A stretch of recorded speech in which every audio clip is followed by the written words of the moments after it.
हरि ओम हरि हरि ओम हरि ओम हरि ओम हरि हरि ओम हरि ओम। स्वस्ति श्री गणेशाय नमः। हरि ओम श्री सरस्वत्यै नमः। ओम श्री वेदपुरुषाय नमः। ओम श्री मातृपितृचरणकमलेभ्यो नमः। ओम श्री गुरुचरणकमलेभ्यो नमः। ओम समस्त कुलदेवता चरणकमलेभ्यो नमः। ओम समस्त पितृदेवता चरणकमलेभ्यो नमः। कृष्णं नारायणं वन्दे कृष्णं वन्दे व्रजप्रियं कृष्णं द्वैपायनं वन्दे कृष्णं वन्दे पृथासुतं वासुदेवं सुतः देवकंसचारुणमर्दनं देवकी परमानन्दं कृष्णं वन्दे जगद्गुरुं मुकुं करोति वाचालं पंगुं लंघयते गिरिं यत्कृपाः तमहं वन्दे परमानन्दमाधवं कस्तूरितिलकं ललाटपटले वक्षौ स्थूले कौस्तुभं नासाग्रवरमौक्तिकं करतले वेणुकरे कङ्कणं सर्वाङ्गे हरिचन्दनसुललितं कंठे च मुक्तं बलि गोपास्त्री परिवेष्टितो विजयते गोपालचूडामणि वंशी विभूषितकर्णं नवनीरदाभत पीताम्बरदारुणाभिमाफलधरुष्टः पूर्णेन्द्रसुन्दरमुखः धरवीन्द्रनेत्रात् कृष्णात्परं किमपि ततो अहं न जाने सच्चिदानन्दरूपायं विश्वोत्पत्तिहेतवे त्रपत्राय विनाशायं श्रीकृष्णाय वयं नमः। ॐ कृष्णाय वासुदेवाय हरये परमात्मने नमः। प्रणतक्लेशनाशाय गोविन्दाय नमो नमः। हरि ओम। जय जय श्री राधे जय जय श्री राधे मेरी स्वामिनी।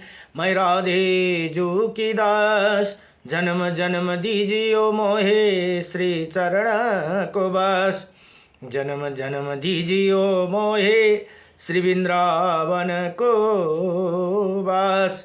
नारायणं नमस्कृत्यं नरं चैव नरोत्तमं देवीं सरस्वतीं व्यासं ततो जयमुदीरये। ओम श्री परमात्मने नमः।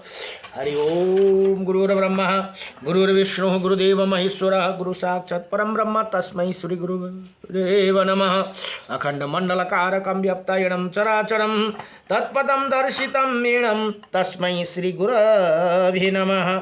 गुरु कई चरण मेरो काशी प्रयाग सदा चरण को बास मिलो। ब्रजरास को मुरली धुन त्यो मनमा सदा मेरो गुंजी रहो। गुरु कई चरण मेरो काशी प्रयाग सदा चरण को बास मिलो। गुरु कई चरण को चरण अमृतले सकल शरीर यो बीजी रहो। कृष्ण नाम को माला जपी जपी राधा नाम को माला जपी जपी अंत समयमा प्राण छुटो। गुरु कई चरण मेरो काशी प्रयाग सदा चरण को बास मिलोस। प्रेम को बाती बन न सकूं प्रभु ज्ञान को ज्योति बाली रहोस। भक्त हमी चरण कदासी भक्त हमी प्रभु का दासी कृपा दृष्टि सदै रही रहो गुरु कै चरण मेरो काशी प्रयाग सदा चरण को वास मिलोस्। नमो भगवते वासुदेवाय नमः। हरि ओम। हरि ओम। अतः श्री विष्णु अष्टविंशतिनामं स्तोत्रम्। श्री अर्जुनोवाच किं नु नामं सहस्राणि जपते च पुनः पुनः यानि नामानि दिव्यानि तानि चक्षुष केशव। भगवान श्री भगवानोवाच श्री भगवान एक अर्जुन सोध्नुहुन्छ हे केशव मनुष्य बार बार हजार नाम जप क्यों करते उनका दिव्य नाम वर्णन गर्नुहोस् भनेर यहाँ प्रार्थना गर्छन्। श्री भगवान उवाच भगवान भन्नुहुन्छ मत्सम कुर्मं वराम च वामनं च जनार्दनं गोविन्दं पुण्डरीकाक्षं माधवं मधुसूदनं पद्मनाभं सहस्राक्षं वनमाले हलायुधं गोवर्धनं हरिकेशो वैकुण्ठं पुरुषोत्तमं विश्वरूपं वासुदेवं रामनारायणं हरिं दामोदरं श्रीधरं च वेदंगं कडरोध्वजम् अनन्तकृष्ण गोपालं जपते नास्ति पातकं गावं कोटिप्रदनश्यम् अश्वमेधस्य च कन्यादानं सहस्रणं फलं प्राप्नोति मानवमवश्य पूर्णिमस्यम् एकदशं तथैव च सन्ध्याकाले स्मरे नित्यं प्रातःकाले तथैव च मध्याह्ने च जपे नित्यं सर्वै पाप प्रमोचति। भगवान भन्नुहुन्छ हे अर्जुन यी 28 नाम जप गर्ने पुरुषका भित्र पाप रहँदैनन्। उसले 1 करोड गौदान 100 अश्वमेध र 1000 कन्या दान गरेको फल प्राप्त गर्दछन्। औँसीमा पूर्णिमा तथा एकादशी तिथि नभए प्रतिदिन सन्ध्यामा प्रातः एकदम सन्ध्या प्रातः एवं मध्याह्न तीनै समय यी नाम जप गर्यो भने सम्पूर्ण पापदेखि मुक्ति हुन्छ भनेर यहाँ बताउनुहुन्छ। नमो भगवती वासुदेवाय नमः। अब त्यसले फोन चड्काए बाहिर। अब हरि ओम नमो भगवते वासुदेवाय नमः। र अहिले श्री मत्स्य महापुराण अध्ययन हुँदैछ। मत्स्य महापुराणमा जम्मा 291 अध्याय र 291 अध्याय र 14,000 श्लोक भनेर यहाँ बताइएको छ। नारायणं परम ब्रह्म नारायणं परम तप नारायणं परम देव सर्वनारायणं सदा रामाय रामभद्राय श्रीरामचन्द्राय वेदसे श्री रघुनाथाय नाथाय सीताय पतये नमः। जय जय लक्ष्मी नारायण भगवान को, जय जय राधा रमण भगवान को, जय जय सीतारामचंद्र भगवान को, जय जय उमापति शंकर भगवान को, जय जय कैलाशपति महादेव को, जय जय श्री राधे श्याम। आई काछुं इस जगत में सब ले लिनो हरि का नाम मोदास योगनाथ को सब राधे राधे श्याम। नमो भगवते वासुदेवाय। अब यहाँ भन्नुहुन्छ 83 अध्यायमा जहाँ त्यसलाई बन्द गर्नु भने त पर्वत दान 10 भेद धन्य धन्य शैलीका दान की विधि और उसका वर्णन महात्म्य भनेर बताउनुहुन्छ।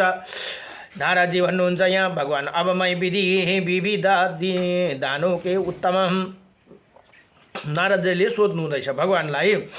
भगवान शिवलाई उत्तम महात्म्य पर श्रवण करना चाहता हूँ जो देवगणों एवं ऋषि समूह द्वारा पूजित और परलोक में अक्षय फल देने वाला हो भनेर यहाँ बताउनुहुन्छ। र भन्नुहुन्छ अब यहाँ उमापति भन्नुहुन्छ हे मुनि पुंगव मैं मेरु पर्वत का दान के 10 भेदों का बतलाता रहूं जिनका दान करने से मनुष्य सर्वदेव पूजा लोक में प्राप्त करके इसी लोक में जिस फल की प्राप्ति होती है वही भेदों का पुराणों का अध्ययन से अनुष्ठान और देव मंदिर आदि में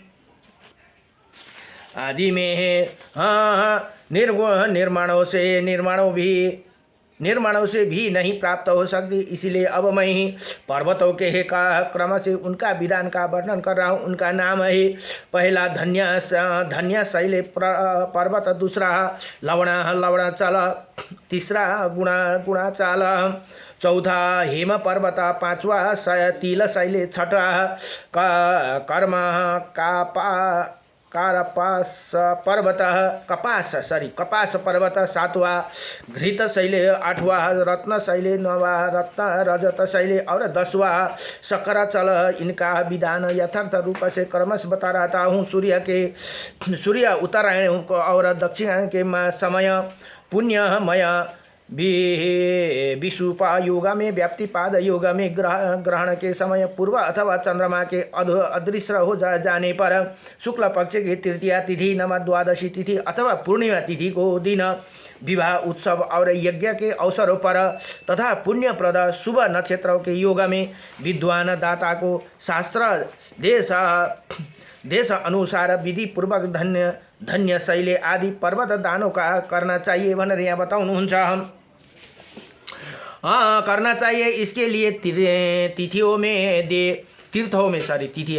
में देव मंदिर में गौशाला में अथवा अपने घर आंगन में ही भक्ति पूर्वक विधि विधान के साथ ही चकोर मंडप का निर्माण कराए। उसमें उत्तर और पूर्व दिशा 2 दरवाजा और भूमि पूर्वत दिशा में ढाल हो। उसी मंडप की अनि त्यो फोन यहाँ लिएर आओ खोसेर लिप पोते भूमि कृष बिचाकर उसके बीचे विश्वकर पर्वत सहित दिया पर्वत की पर्वत राशि लगा दे। उसी का विषय फोन लिएर आओ यहाँ। 1000 द्रोण का पर्वत उत्तम 500 द्रोण मध्य और 300 द्रोण का कनिष्ठ माना जाते हैं। महान धन्य राशि से बने हुए मेरु पर्वत के मध्य 3 सुवर्णमय वृक्षों से युक्त कर पूर्व दिशा मोती और हीरे से दक्षिण दिशा में गोमद और पुष्पराग पुखराज से पश्चिम दिशा में गोरुमत्ता पन्ना और नीला मणि से उत्तर दिशा में बेदुरिया और पद्मराग मणि से तथा चारों और चंदन के टुकड़े और मूंगों से सुशोभित कर दे। उसमें लताओं से परिवेष्टित तथा समीप के शिलाखंड सुशोभित कर दिया जाए। पुनः यजमान का गर्भ रहित होकर अनेकों दीर्घ समय के साथ उसी पूर्वता मूर्धरा स्थान पर ब्रह्मा भगवान विष्णु शंकर और सूर्य की सुवर्णमयी स्थापित मूर्ति स्थापित करे भनेर यहाँ बताउनुहुन्छ। अब उसके चांदी के 4 शिखर बनाए जाए। उसने जिसे नितंब भाग 5 भी चांदी के बने हो। उसी प्रकार चारों दिशाओं गन्ना और बांसों से ढकी हुई कंदरा तथा घी और जल के झरना भी बनाए जाए। पुनः पूर्व दिशा में श्वेत वस्त्र, दक्षिण दिशा में पीला वस्त्र और पश्चिम दिशा में चित्तक बेरे वस्त्र से है और उत्तर दिशा में लाल वस्त्र से बादलों की पंखुड़ियाँ बनाई जाए। फिर चांदी के बने हुए महेंद्र आदि 8 लोकपाल क्रमशः स्थापित करे और उसी और पर्वत के चारों ओर प्रकार फल मनोरम पुष्पमाला और चंदन भी रखे दे। उसके ऊपर पंचरंग चदुआ लगा दे और उसे खिले हुए श्वेत पुष्पों से वशीभूत कर दे। इसी प्रकार श्रेष्ठ अमर शैले मेरुगिरि की स्थापना कर उसी चतुर्था से उसके चारों दिशाओं में क्रमशः विश्वकंभ मर्यादा पर्वतों की स्थापना करना चाहिए। ये सभी पुष्प और चंदन से सुशोभित हो। पूर्व दिशा में यवन से मंदराचल का आकार बनाए और उसे निकट आने के अनेकों प्रकार का फलों की कतार लगा दी। उसी कनक भद्र देवदारू और कदर्म वृक्षों के चिन्हों से सुशोभित कर दे। उस पर कामदेव की सुवर्णमय प्रतिमा स्थापित कर दे। फिर उसी अपनी शक्ति के अनुसार चांदी के बने हुए और दूध निर्मित अरुणोदय नाम का सरोवर के सुशोभित कर दे। तत्पश्चात वस्त्र पुष्प और चंदन आदि से उसी भरपूर सुशोभित कर देना चाहिए भनेर यहाँ बताउनुहुन्छ। यो दक्षिण दिशा में गेहूँ की राशि के गन्धमादन की रचना गरी। यो सबै यी अन्नहरूले धन्यहरूले गर्ने धन्य पर्वत को दान है करना चाहिए। उसी सुवर्ण पात्र में सुशोभित कर दे। उस पर यज्ञ पवित्र सुवर्णमय मूर्ति अथवा स्थापित कर दे और उसी वस्त्र से परिवेष्टि कर दे। फिर उसे घी के सरोवर और चांदी के बने से सुशोभित कर देना चाहिए। पश्चिम दिशा में अनेकों सुगंधित पुष्प, सुवर्णमय पीपल वृक्ष और सुवर्णमय निर्मित हंसा से युक्त हम तिलाचल, तिल को पर्वत बनाउनु पर्यो। तिलाचल के स्थापन करना चाहिए और उसी प्रकार ये वस्त्र से परिवेष्टित तथा चांदी के पुष्प वन में सुशोभित कर दे। इसी अग्रभाग में दही से शीतोदत सरोवर की दही को सरोवर निर्माण गर्नु भनेर यहाँ बताउनुहुन्छ। रचना कर दे इसी प्रकार उसी विपुल शैली की स्थापना करके उत्तर दिशा में उरद दाल को सुवर्ण सुपर्श नाम का पर्वत के स्थापना करे। इसी प्रकार सुंदर वस्त्र और पुष्पों से सुयोजित कर दे। इसके शिखर पर सुवर्णमय बट वृक्ष रख दे भनेर यहाँ बताउनुभयो। तथा सुवर्णमय निर्मित गौ से सुशोभित कर दे भनेर यहाँ बताउनुभयो। अब उसी प्रकार मधु से बनेको मह से बने हुए भद्रसर नाम का सरोवर मधुले भद्रसार नामको पर्वतलाई निर्माण गर्नु भनेर यहाँ बताउनुभयो। चमकीले चाँदी से निर्मित वन से युक्त और कर देना चाहिए। तत्पश्चात पूर्व दिशा में और एक हाथ लंबा चौड़ा और गहरा कुंड बनाकर तिल और यवा घी समिदा और कुशों द्वारा चारों श्रेष्ठ ब्राह्मण को हवन कराइए भनेर यहाँ बताउनु। सभी ब्राह्मण को वेद और पुराणों के ज्ञाता जितेंद्रिय अनिंद्रिय चरित्रवान और सारूप होना हो। रातों में मधुर शब्दों से गायन करके पूरा जागरण करे। तुम्हारी ही तुराही आदि विद्या का वादन करते हुए जागरण करना चाहिए। और उसी पर्वतों को आवाहन का प्रकार बतलाता रहा हूँ, उन्हें इसी प्रकार आवाहित करे। अमर पर्वत तुम समस्त दो देवगणों से निवास स्थान हो। रत्नों से निधि, रत्नों को रत्नों की निधि हो। मैंने परम भक्ति के साथ तुम्हारी पूजा की, इसीलिए तुम हमारे घरों में स्थित विरुद्ध भाव अर्थात बेर भाव को शीघ्र ही नष्ट कर दो भनेर यहाँ भन्नु। अरे हमारा कल्याण का निधान करो और हमें श्रेष्ठ शांति प्रदान करो। सनातन हे सनातन, तुम ब्रह्मा भगवान विष्णु शंकर और सूर्य की तथा मूर्ति ही सकार और अमरूत निराकार ही पर संसार के बीज करुणा रूपा हो। अतः हमारे रक्षा करो भनेर यसरी प्रार्थना गर्नु भन्नुभयो। क्योंकि तुम लोकपालम विश्वमूर्ति भगवान विष्णु रुद्र सूर्य और वसु के निवास स्थान हो, इसीलिए मुझे शांति प्रदान करो। क्योंकि तुम देवताओं के देवांगना हो और शिवजी से अनसूया अर्थात समयुक्त रहते हो, इसीलिए इसी निखिल दुखों से भरे हुए संसार सागर से मेरे उद्धार करो भनेर यहाँ यसरी प्रार्थना गर्नुभयो भनेर यहाँ गर्नुपर्छ भनेर यहाँ बताउनुहुन्छ। इसी प्रकार अब मेरुगिरी के अर्चना करने के पश्चात मंदराचल की पूजा करना चाहिए। मंदराचल क्योंकि तुम चैत्र रथ नाम का वन हो, भद्रश्रव नाम का वर्ष से सुशोभित हो रहे हो, इसीलिए शीघ्र ही मेरे लिए तुष्टि कारक बनो। अब गंधमादन क्योंकि तुम जम्बूद्वीप में शिरोमणि समान सुशोभित और गंधर्व के भी वनों की शोभा से संपन्न, इसीलिए मेरी कृति का सुदृढ़ सा कर दो। हे विपुल क्योंकि तुम केतुमाला वर्ष और ब्रैवाज नाम का वनों से सुशोभित हो और तुम्हारा शिखर पर सुवर्णमय पीपल का वृक्ष विराजमान है, इसीलिए तुम्हारे कृपा से मुझे निश्चल पुष्टि प्राप्त हो। हे सुपर्षा चूंकि तुम उत्तर कुरु वर्ष और सावित्री नाम का वन से नित्य सुशोभित हो रहे हो, अतः मुझे अक्षय लक्ष्मी का प्रदान करे भनेर यसरी प्रार्थना गर्नुभयो भन्नुभयो। यहाँ भन्नुहुन्छ श्वेता पर्वत गुरु यज्ञ करने वाला को दान कर दे और मुनि इसी प्रकार श्रेष्ठ है श्रेष्ठ पर्वत।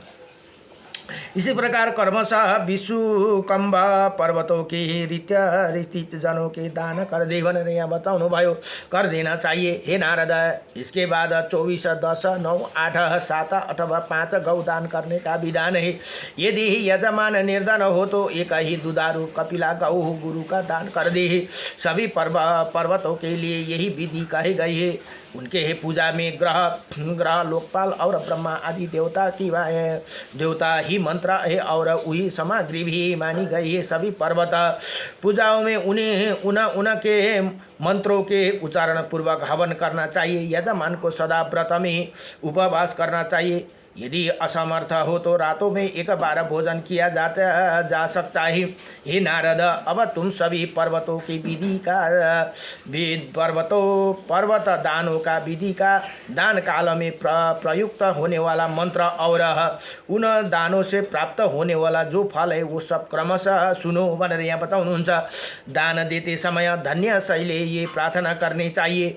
हे पर्वत श्रेष्ठ, अन्न को ही ब्रह्मा अन्न को ही ब्रह्म कहा जाता है, क्योंकि धन्य भनेको यी धन्य शैल भनेको अन्नहरूले सबै मिलाएर दिने अन्न प्राणियों के प्राण प्रतिष्ठा हो भनेर यहाँ बताउनुहुन्छ। अन्न से ही प्राणी उत्पन्न होते, अन्य से ही जगत वर्तमान है। इसीलिए अन्न ही लक्ष्मी है, अन्न ही भगवान जनार्दन है। इसीलिए धन्य शैल रूप में तुम मेरे रक्षा करो भनेर यसरी प्रार्थना गर्नुभयो भनेर यहाँ भगवान शिव बताउनुहुन्छ। जो मुख्य मनुष्य उपयुक्त विधि से धन्य पर्वत धन्यमय पर्वत को दान करता है, यो सबै अन्न पानी मिलाएर है। और सो मनमंत्र में भी अधिक काल तक देवलोक में प्रतिष्ठित होती है। अप्सरा और गंधर्व द्वारा व्याप्त सुंदर विमानों से वो स्वर्गलोक में आते हैं और उनके द्वारा पूजित होते हैं। इस पुण्य क्षय होने पर वो लोकों में निसंदेह ही राजधिराज होके जन्म लेते हैं भनेर यहाँ बताउनुहुन्छ। अब हेर्नुहोस्, मैले हिजो पनि यो कुरा बताएँ, देवताहरूको उपासना गर्दा पनि हामीलाई लस छैन है।